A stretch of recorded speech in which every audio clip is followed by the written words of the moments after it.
प्रेम प्याला जो पिए शीश दक्षिणा ना दे, लोभी प्रेम ना कर सके और नाम ले প্রেম কা। বন্ধুরা, এটি ভারতীয় দর্শন শাস্ত্রের একটি শ্লোক। এর মানেটা হচ্ছে এরকম: লোভী কখনো প্রেম করতে পারে না, কিন্তু প্রেমের ভেক ধরে আসে, প্রেম করার ভান করে। আর যে প্রকৃত প্রেম করে সে নিজেকে উজাড় করে দেয়, নিজেকে ঢেলে দেয়। তো এই চরিত্রর সঙ্গে তোমরা কি কাউকে মিলাতে পারছো? হ্যাঁ বন্ধুরা, তোমরা ঠিকই বলছো। ইনি হলেন সেই প্রভু যিশু, যিনি স্বর্গ থেকে নেমে এসেছিলেন এবং ক্রুশের উপরে উজাড় করে নিজেকে ঢেলে দিয়েছিলেন আমাদের জন্য। তিনি শুধু আমাদের বাইবেলের মধ্যে সীমাবদ্ধ নন, তিনি ভারতীয় দর্শন শাস্ত্রের ছত্রে ছত্রে আছেন। শুধু প্রয়োজন তাকে খুঁজে বের করা।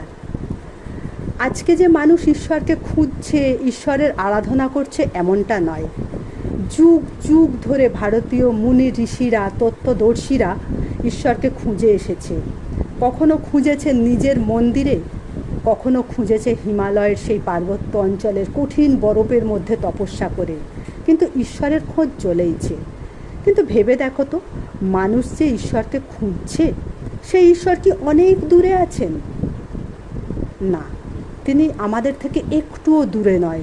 অথচ দেখো, তাকে খুঁজতে গিয়ে আমরা কেমন হাতড়ে মরছি এখানে ওখানে। আবার আমরা অনেকে পথভ্রষ্ট হয়ে অন্য পথে চলে যাচ্ছি, কিন্তু আমাদের উদ্দেশ্যটা একটাই, ঈশ্বরকে খোঁজা। তো যদি এটাই ঈশ্বরকে খোঁজা হয়, এর খোঁজার পিছনে উদ্দেশ্যটা কি? কেন খুঁজি ঈশ্বরকে? এর কারণ হলো, ঠিক আমাদের মৃত্যুর পর যেন আমরা অনন্ত জীবন প্রাপ্ত হই। অর্থাৎ আমরা স্বীকার করি বা না স্বীকার করি, আমাদের প্রত্যেকেরই আশা মৃত্যুর পর একটি সুন্দর জীবন যাপন করার। অনেক মানুষ বলে যে এটা এ জন্মেই শেষ, এর পরে আর কিছু নেই। অথবা অনেকের বিশ্বাস আবার এরকম যে এ জন্মে যদি অনেক পাপ করি, তাহলে পরজন্মে কুকুর, বিড়াল বা আরও অন্যান্য কিছু হয়ে জন্মাবো। না বন্ধুরা, এটা সঠিক কথা নয়।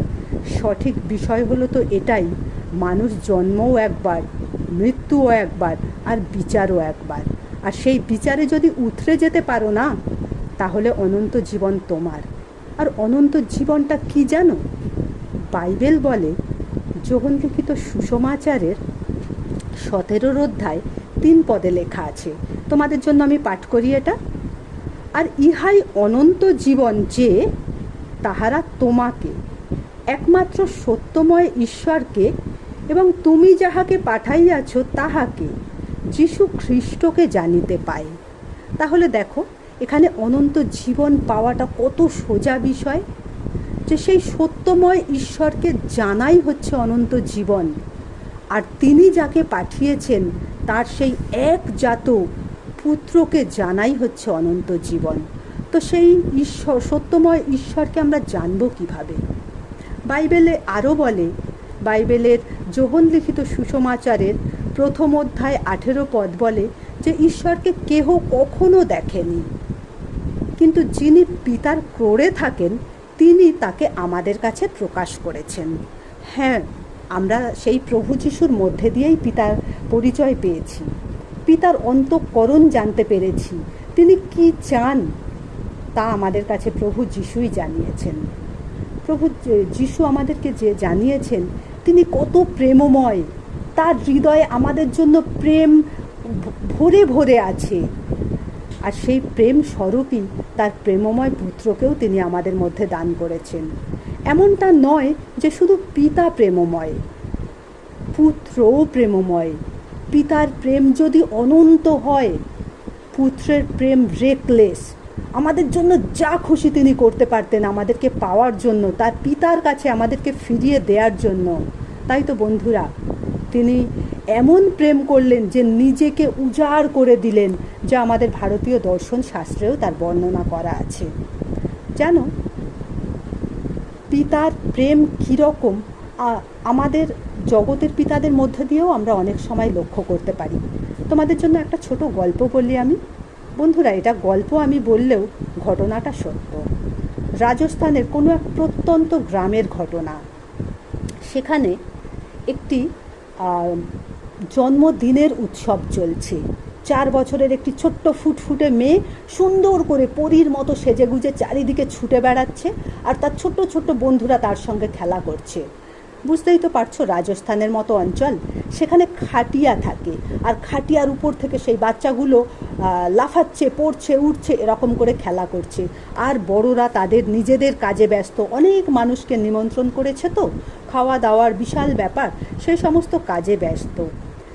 যার কথা বলছি সে যে একেবারে খুব প্রচণ্ড বিশ্বাসী এমনটা নয়, তবে সে চার্চের সঙ্গে যুক্ত, চার্চে তার নাম লেখা আছে, আর তাই চার্চের পাস্টারকেও তিনি নিমন্ত্রণ করেছেন, তিনিও আসবেন তার বাড়িতে।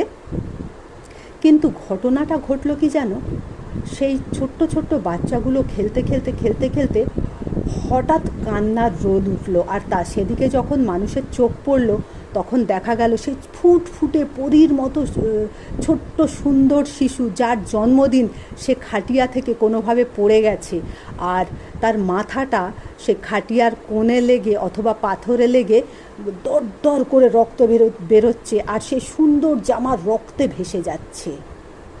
সবাই তো ছুটে এসে তাকে কোলে তুলে নিল। মা বাবা তো চিৎকার করে কান্না জুড়ে দিয়েছে, কি হলো না হলো। সে ছোট্ট শিশুটিকে যে ছুটে ডাক্তারের কাছে নিয়ে যেতে হবে, এটাও তারা ভুলে গেল। বুকে আঁকড়ে জড়িয়ে ধরলো।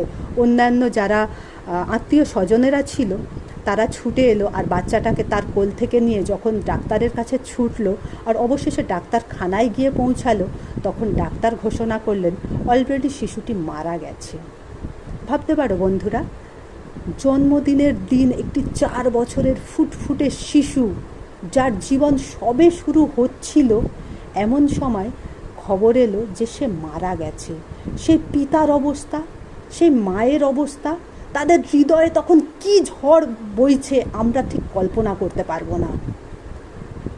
আর তারা যখন সেই মৃত শিশুকে কোলে নিয়ে বাড়িতে ফিরল, আর যা কিছু আচার অনুষ্ঠান আছে সেই মতো অন্যান্য আত্মীয় স্বজনেরা করছে, পিতা এবং মাতা শিশুটির দিকে তাকিয়ে পাথরের মূর্তির মতো বসে আছে। তাদের নড়ার পর্যন্ত ক্ষমতা নেই, চোখের জল শুকিয়ে গেছে।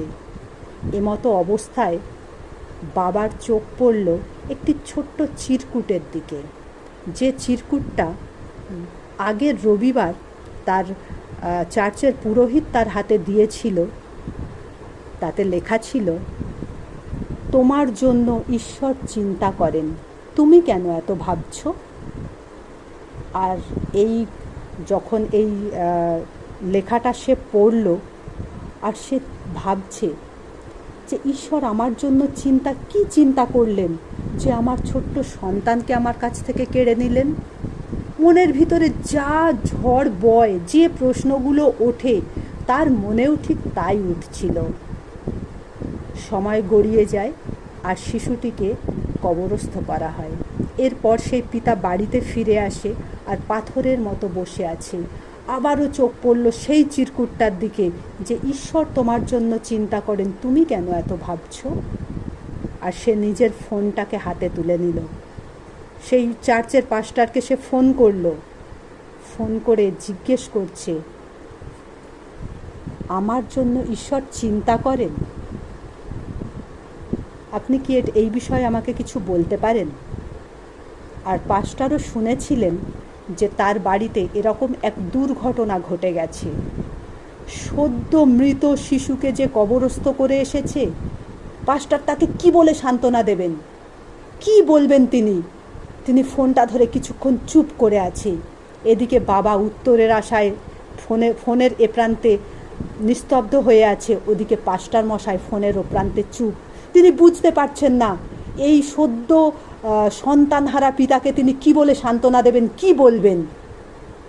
তো তিনি বলছেন, ব্রাদার, আমি এই মুহূর্তে তোমাকে কিছু বলতে পারছি না, আমাকে ক্ষমা করো। আর তার 2 দিন পরে আবার সেই পাস্টারের কাছে ফোন গেল।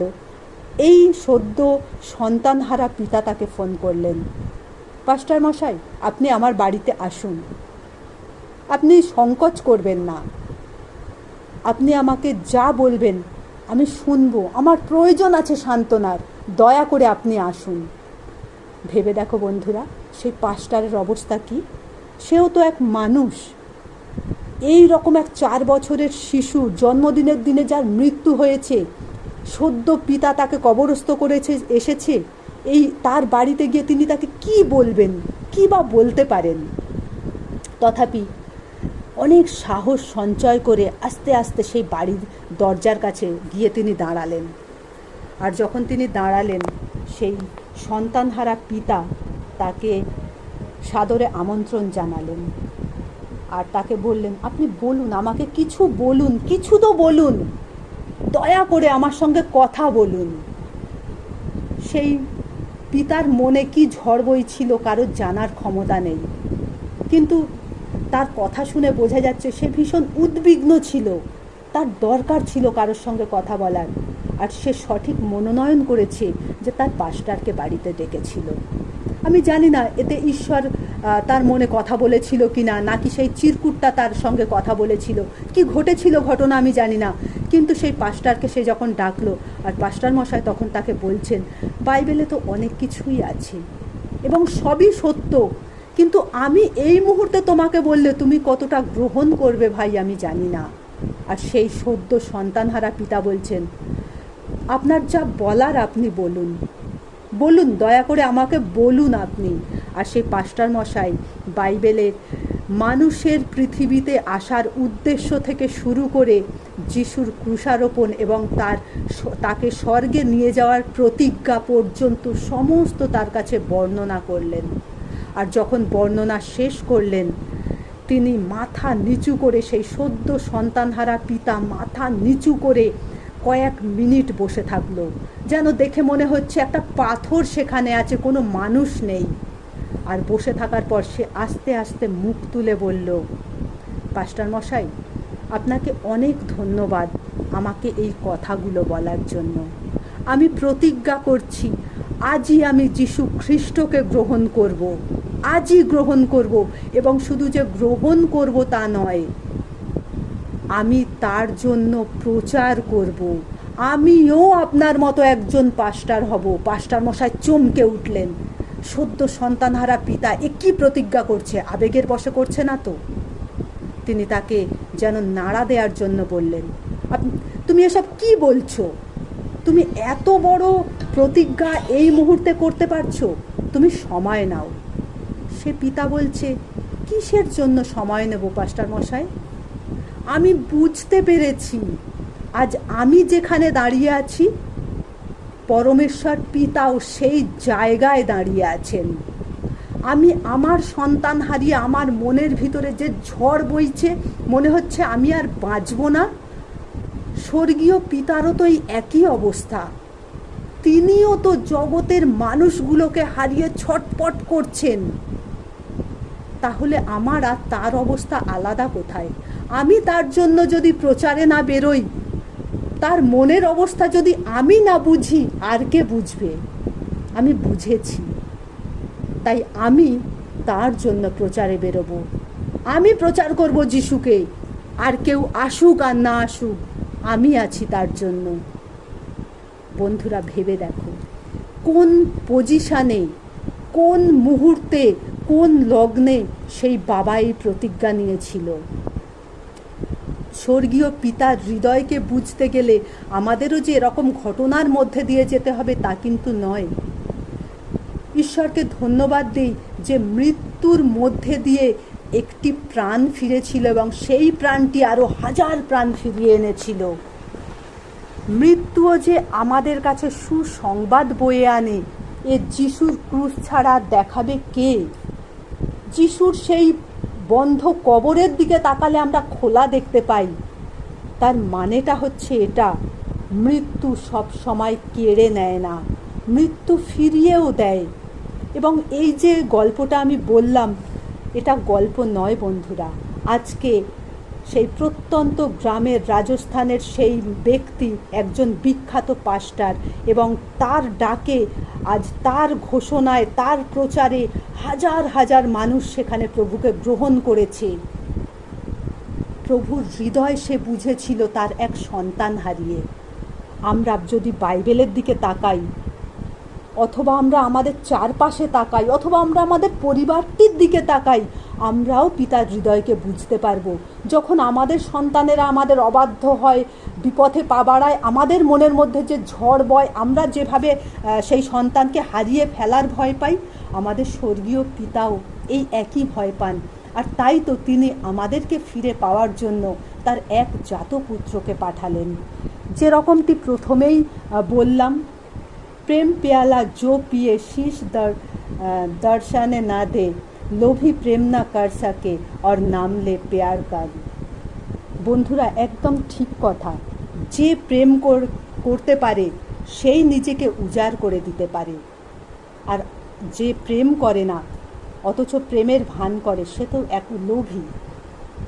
জানো বন্ধুরা, আমাকে অভিভূত করে এই বিষয়টি যে ঈশ্বর যখন জগৎকে সৃষ্টি করলেন, গোটা বিশ্ব ব্রহ্মাণ্ড, শুধু আমাদের পৃথিবী নয়, যখন গোটা বিশ্ব ব্রহ্মাণ্ড তিনি সৃষ্টি করছিলেন তখন কিন্তু তাকে কোনো মূল্য দিতে হয়নি। মূল্য কখন দিতে হলো জানো? যখন তোমার বিষয় এলো, যখন তুমি হারিয়ে গিয়েছিলে তোমাকে বাঁচানোর বিষয় এলো, যখন তুমি নরকের দ্বারে দাঁড়িয়ে আছো সেখান থেকে তোমাকে জীবন ফিরিয়ে দেওয়ার বিষয় এলো, তখন তাকে মূল্য দিতে হলো। She lost everything. তিনি সব কিছু হারালেন শুধু তোমার জন্য, তোমাকে ফিরে পাওয়ার জন্য, তোমাকে অনন্ত জীবনে প্রবেশ করানোর জন্য। এর থেকে বড় প্রেম আর কি আছে? এর থেকে বড় প্রেম আর কোথাও নেই। আর ঈশ্বরের মনের মধ্যে, ঈশ্বরের হৃদয়ের মধ্যে শুধু তোমার জন্য প্রেমই আছে, প্রেম আছে, আর প্রেম ছাড়া কিচ্ছু নেই। তাই বন্ধুরা, ঈশ্বরের হৃদয়কে বোঝো, তুমি নিজেই সৎপথে ফিরবে, পুত্রকে পাওয়ার চেষ্টা করো, অনন্ত জীবন তোমার কাছে চলে আসবে। তোমাকে আর কিছু করতে হবে না, শুধু তুমি হাত বাড়াও আর তাকে স্বীকার করো, সেই প্রেমময় পিতাকে এবং তিনি যাকে পাঠিয়েছেন। দেখবে তুমিও অনন্ত জীবনের অধিকারী হবে। তাহলে বন্ধুরা, আজকে এখানেই শেষ করলাম। ভালো থেকো, বাইবেলের সঙ্গে থেকো। আমেন।